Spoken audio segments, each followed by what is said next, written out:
I'm Charlotte, the author of The Antonides Legacy.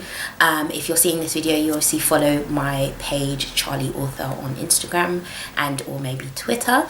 And this is the first of my book club, book reviews, talks, run-throughs, whatever you want to call it. So if you've not read the book, then you can still listen for a bit. It's more so if you have read it, and then you can talk and discuss in the comments below. So without further ado, May's book club book was Children of Blood and Bone by Tomi Adeyemi. We're going to put all like details and stuff on the back if you are unfortunate enough to not have read it, but this is what we were reading this month. The premise is magic has been taken from the world, and in this particular world, which is based in and around Nigeria, there are 10 magical clans. So Magi or Magi, however you pronounce it. I'm going with Magi because that's a word I'm kind of familiar with. And magic has been stolen from them because of like a benevolent and evil king, and a young girl called Zeli.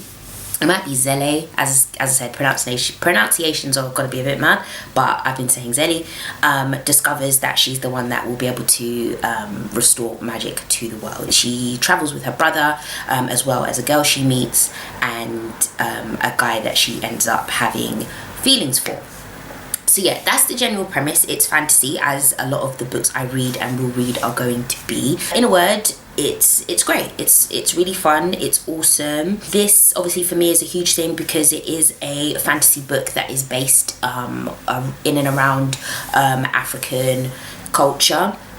I'm actually Caribbean, so when it comes to kind of learning about African culture and the history of Nigeria and Africa and their kind of different nations and tribes and traditions and things like that, that was really eye-opening and wonderful for me.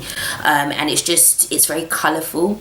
If you read like I read, as I think a lot of us do, you immerse yourself into a book. You see what you're reading, and to be able to see the kind of, you know, the fun and the dancing and the tribal music and colours and beauty of you know, an African nation, both poor and kind of rich Africans, was really good. From this point on, spoilers. So getting into it, I really liked Zeli's character in terms of some, you know, a strong female protagonist and what she's fighting for and what she's doing. I got it. I understood it. I was here for it. Sometimes where she did get a bit like, okay, this is a little bit annoying, was her brother Tizane. You know, he's always like, you do everything for you. You don't think about how your actions affect us. And that did kind of resonate with me. I understood his frustration with her in doing the absolute most, despite how it would affect others. So that was kind of a duality in terms of understanding her, but then still being annoyed by her at the same time. Tizane is an older brother. You know, great older brother character. His romantic relationship with Amari, who is in fact the princess of the world, is nice because it's subtle, whereas the romantic element mainly comes from Zele and Inan, who is Amari's brother and of course the prince of the nation. So there is that, once again, that duality of falling in love with someone who you're not supposed to fall in love with. And while that's not really, has that happened to me? Maybe a little bit, like when you're younger and, you know, you're not supposed to talk to that bad boy. But, you know, the conflict between the two of them was good. Inan's kind of issue with loving somebody magic and wanting to get rid of magic at the same time, for me, didn't make sense. It's not that it doesn't make sense in terms of writing. It doesn't make sense in terms of how did he ever think he was going to be able to be with her if he wanted to eradicate her history, her culture. Where did he think he was going to be able to do that and she was still going to love him?